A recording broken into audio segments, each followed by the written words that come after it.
Golden diamond light weight ఆభరణాలు వందల రకాల డిజైన్స్ ఏవైనా సరే ధర మాత్రం ఒకటే. వెగా జ్యువెలర్స్, వెలలేని వైభోగం, తరుగులేని నమ్మకం. ఎవరొచ్చినా అడిగినట్టు సాయం చేస్తారా?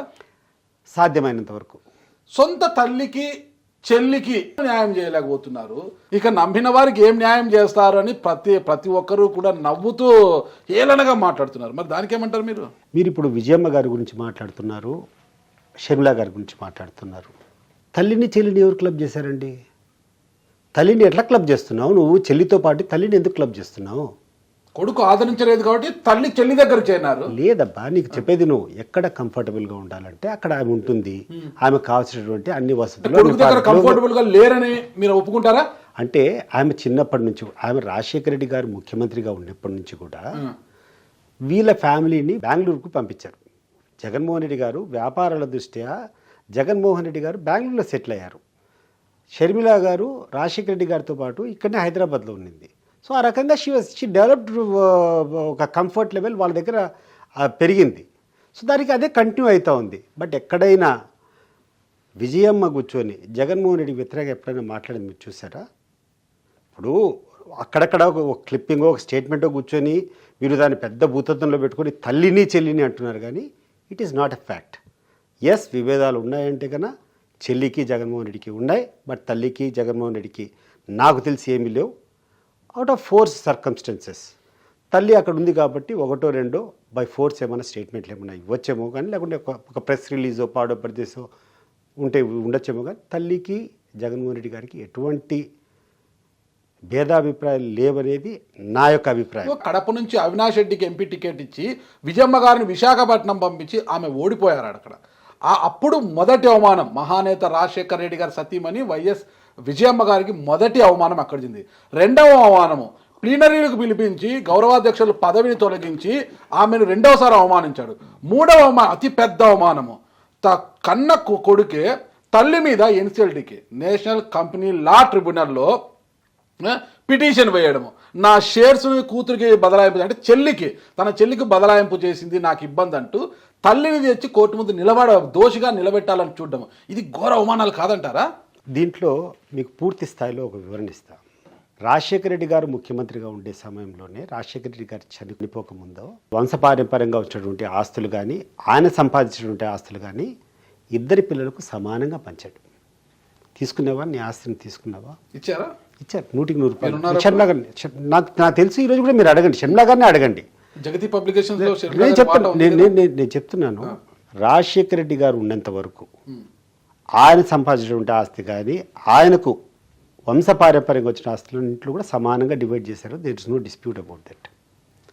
తర్వాత పిల్లలకు పెళ్ళి అయిపోయిన తర్వాత నీకు కానీ నాకు కానీ ఇప్పుడున్నటువంటి సమాజంలో ఎవడైనా కూడా ఒక్కసారి నువ్వు సపరేట్ అయిపోయిన తర్వాత రెండోసారి సపరేషను మూడోసారి సపరేషన్ జరుగుతుంది ఎక్కడన్నా?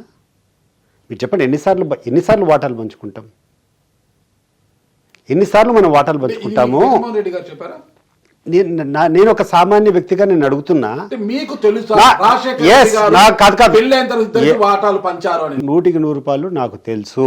మీరు ఈ విషయాన్ని షర్మిలా గారిని అడగండి. 100కి 100 రాజశేఖర రెడ్డి గారు సంపాదించినటువంటి ఆస్తుల్లో కానీ రాజశేఖర రెడ్డికి వంశపారంపర్యంగా వచ్చినటువంటి ఆస్తుల్లో కానీ సమానంగా షర్మిలా గారికి జగన్మోహన్ రెడ్డికి పంచడం జరిగింది. పెళ్లిళ్ళ ముందే ఎవరి కార్యక్రమాలు వాళ్ళు చేసుకుంటున్నారు, ఎవరి ఆదాయాలు వాళ్ళు అనిపిస్తున్నారు. తర్వాత ఎవరి స్థాయిలో వాళ్ళు కూర్చొని వ్యాపారాలు పెరిగేటప్పుడు బహుశా ఆయన ముఖ్యమంత్రి కాబట్టి కొన్ని సహాయం చేసిండొచ్చు ఎవరికైనా. జగన్మోహన్ రెడ్డి గారికి అదృష్టం బాగుందో లేకుండా ఉంటే ఆయనకు వ్యాపారంలో ఉన్నటువంటి మెలకులు బాగా తెలుసు కాబట్టి ఆయన బాగా షైన్ అయి ఉండొచ్చు, ఆయన పెట్టినటువంటి లాభాలు ఎక్కువ వచ్చిండొచ్చు. అదే రకంగా షర్మిలా గారు కూడా కొన్ని వ్యాపారాలు పెట్టారు. మీకు తెలుసా విషయాలు? She sold so many power companies. ఆమె కూడా 3-4 పవర్ కంపెనీలు పెట్టింది, అమ్మేసింది. మీకు తెలుసా అవి? మరి దాంట్లో ఎప్పుడైనా జగన్మోహన్ రెడ్డి గారు వచ్చి నాకు ఇది వాటా రావాలని అడిగాడా?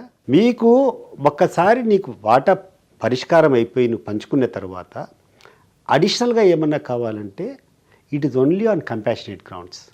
సపోజ్ నాకు నా చెల్లెల మీద ప్రేమ ఉందనుకో, నేను ఉచితంగా నేను ఇవ్వచ్చు. It is not an demand. ఇప్పుడు దానికి ఎటువంటి హక్కు లేదు. హక్కు లేకుండా ఇచ్చేదాన్ని కంపాషనేట్గా నువ్వు ఏమైనా ఇవ్వచ్చు. కంపాషనేట్గా ఉండాలనేటప్పుడు మీ రిలేషన్షిప్స్ బాగుండాలి, మీ యొక్క సంబంధాలు బాగుండి నా చెల్లెలు నాతో బాగుంటే, నా చెల్లెలు నాతో బాగుండే చెల్లెలకు నేను కొంచెం ఎక్కువ ఇస్తా, నాకు దూరంగా ఉండి నాతో విభేదించిన చెల్లెలు నాకే 2 చెల్లెలు ఉన్నారనుకోండి, నాకు సన్నిహితంగా ఉండి నాకు అనుకుని ఉండేవాళ్ళంటే కొంచెం ఎక్కువ ఇస్తారు, లేదంటే తక్కువ ఇస్తారు. లేకుండా ఉంటే ఊరికే ఇంటికి పిలిచి భోజనం పెడతాం, లేకుంటే పండుగలు వస్తే చీర పెట్టి పంపిస్తాం, అంతకంటే ఏం లేదు. ఏ రకంగా షర్మిల డిమాండ్ చేసినా కూడా నేను ఇటీవల కాలంలో ఇవన్నీ వచ్చినప్పుడు నేను స్టడీ చేశాను, నేను క్లారిఫికేషన్స్ కూడా తీసుకున్నా.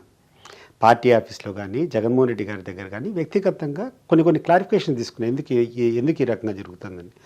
ఒకవేళ రాజశేఖర రెడ్డి గారి ఆస్తులన్నీ క్లియర్గా కూర్చొని ఇదో షర్మిలకు ఇడపలబాయిలో ఉన్నటువంటి ఈ భూమి నీది, హైదరాబాద్లో ఉన్నటువంటి ఈ ఇల్లు నీది, ఇక్కడ ఉన్నటువంటి ఫ్యాక్టరీ నీది, పులివెందులో ఉన్నటువంటి ఈ భూమి నీది అని క్లియర్గా ఆయన పంపకాలు చేసిన తర్వాత నువ్వు 100 I give you the evidences also.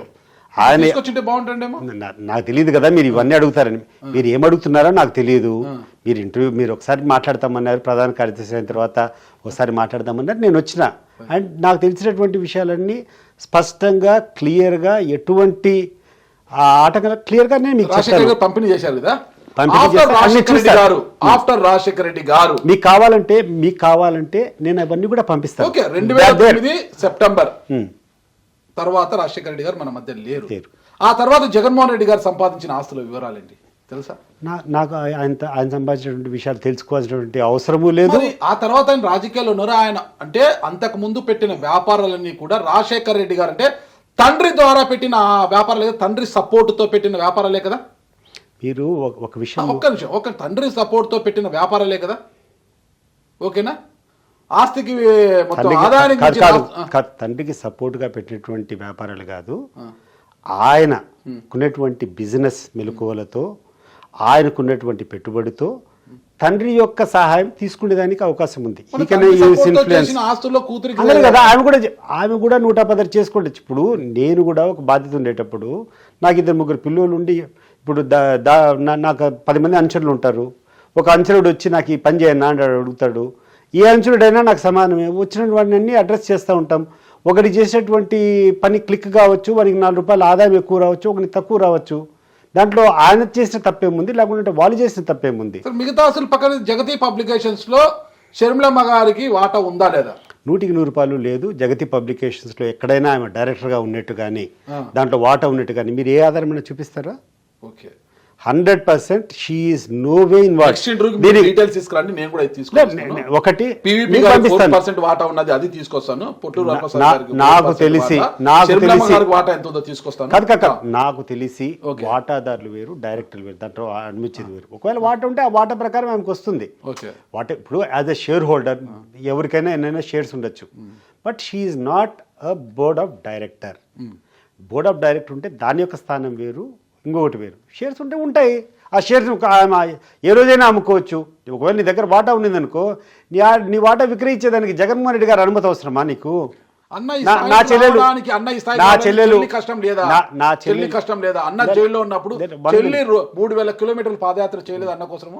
ఆయన కూడా ఏదైనా అవసరం అనుకుంటే అన్నని పోయి ప్లీజ్ చేసుకోవాలి. నీకు రైట్ ఉన్నదనుకో, go and prove it in the court.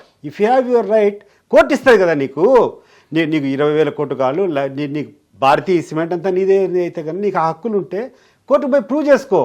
నువ్వు వచ్చి పొలిటికల్గా కూర్చొని ఈ రకమైనటువంటి అన్న మీద సాధించాల్సినటువంటి అవసరం ఏముంది? నీ పక్కన న్యాయం ఉందంటున్నావు కదా, నీకు వాటా ఉందంటున్నావు కదా. వాటా ఉంటే తేల్చాల్సింది ఎవరు? చంద్రబాబు నాయుడు గారు తెలుస్తారా? నేను అదే చెప్తున్నా కదా, మీ పేపర్లో రాసేది ఈ రోజు మాట్లాడేది వాళ్ళే కదా. ఈమె తరపున వాళ్ళు మాట్లాడుతున్నారు, వాళ్ళ తరపున ఈమె మాట్లాడుతూ ఉంది. ఈ రోజు కూడా కూర్చొని ఆమె ఏ పార్టీలో ఉందనేటువంటి విచక్షణ కూడా లేకుండా అసలు ఆ పొజిషన్లో ఉండామా, మనం బీజేపీలో ఒక కూటమిలో ఉన్నామా అనేటువంటి అర్థం లేకుండా బీజేపీని సపోర్ట్ చేసుకుంటూ మాట్లాడేటువంటి విధానం ఏది ఉందో ప్రజలందరూ కూడా గమనిస్తున్నారు. నాయకురాలుగా ఏ రకంగా మాట్లాడుతుంది, వాట్ ఈస్ ఇంట్రెస్ట్? ఆమె నాయకురాలు ఏ పార్టీ తరపున నాయకురాలు? కాంగ్రెస్ పార్టీ తరపున. అసెంబ్లీకి వెళ్లే దమ్ము లేకపోతే రాజీనామా చేయండి అని కాంగ్రెస్ పార్టీ అధ్యక్షులుగానే మాట్లాడింది. ఆమె మాట్లాడినటువంటి అన్ని విషయాలు మీరు చెప్పండి. It is script of Chandrababu Naidu, or it is script of Pawan Kalyan, or it is script of BJP? ఈరోజు నీ పార్టీ ఏంది? ఫస్ట్ మొట్టమొదట షర్మిల గారు జవాబు చెప్పాల్సింది, ఈమె వాళ్ళతో కుమ్ముక్కైపోయి రాజకీయాలు చేయాలనుకుంటుందా, ఆ పార్టీకి విభేదించి పార్టీ రాజకీయాలు చేయాలనుకుంటుందా? ఫస్ట్ ఆ మైండ్ సెట్ చేసుకోవాలి. 20 సంవత్సరాలు వెనక్కి వెళ్లిపోయిన ఆంధ్రప్రదేశ్ ను పునర్నిర్మించడానికి చంద్రబాబు నాయుడు గారికి టైం లేకపోతే షర్మిల గారికి స్క్రిప్ట్ ఇచ్చుకుంటా కూర్చుంటారు ఆయన.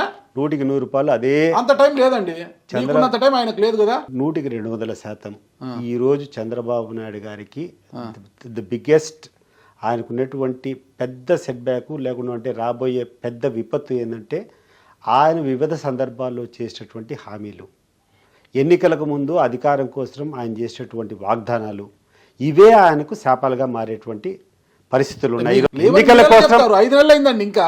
కానీ ఈరోజు పవన్ కళ్యాణ్ గారి వ్యవహారం చూసినా, చంద్రబాబు నాయుడు గారి వ్యవహారం చూసినా, బీజేపీ వాళ్ళ వ్యవహారం చూసినా నిరంతరం జగన్మోహన్ రెడ్డి గారిని దూషించేదానికి తప్పితే జగన్మోహన్ రెడ్డి గారు ఈ తప్పులు చేసినాడు ఆ తప్పులు చేశాడని చెప్పేసి గత 5 సంవత్సరాల్లో జగన్మోహన్ రెడ్డి ఇట్ట చేశాడని చెప్పుకునేటువంటి దౌర్భాగ్యం తప్పితే భవిష్యత్ ఎట్ట చేయాలా, మేము ఏం హామీలు ఇచ్చినాం, దీన్ని ఎట్లా నెరవేర్చాలనేటువంటి దాని మీద సమయం పెడుతున్నారా?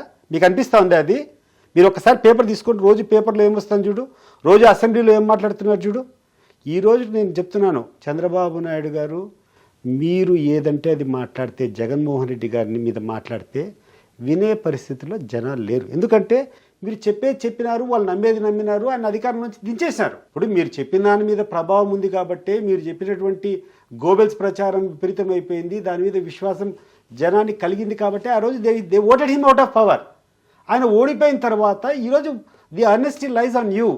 ఈరోజు మీరు కూర్చొని మీరు ఏం హామీలు ఇచ్చారు, మీరేం చేశారు, మీరు ఎట్లా సమర్థవంతంగా ఈ రాష్ట్రాన్ని నమ్పాలా, దాని మీద ఫోకస్ చేయి. దాన్ని ఎట్లా చేయాలని చేయకుండా 24 గంటలు కూర్చొని జగన్మోహన్ రెడ్డి ఇది చేశాడు, జగన్మోహన్ రెడ్డి ఆడ ప్యాలెస్ కట్టాడు, ఇది చేశాడు.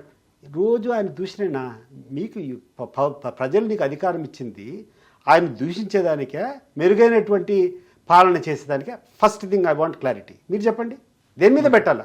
సుమన్ టీవీలో మీ పర్సనల్ అండ్ బిజినెస్ ప్రమోషన్స్ కోసం కింది నెంబర్కి కాంటాక్ట్ చేయండి.